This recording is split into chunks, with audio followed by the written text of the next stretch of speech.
Okay, so good morning. Our topic for today is about signal flow graph.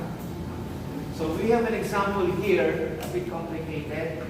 So in the signal flow graph, we can solve this using the so-called Mason's rule. Okay?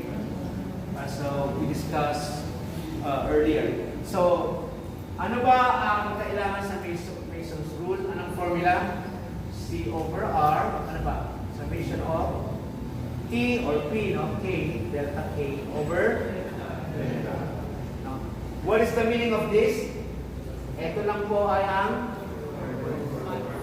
forward path. No, depende kung isa o dalawa. No? Or marami.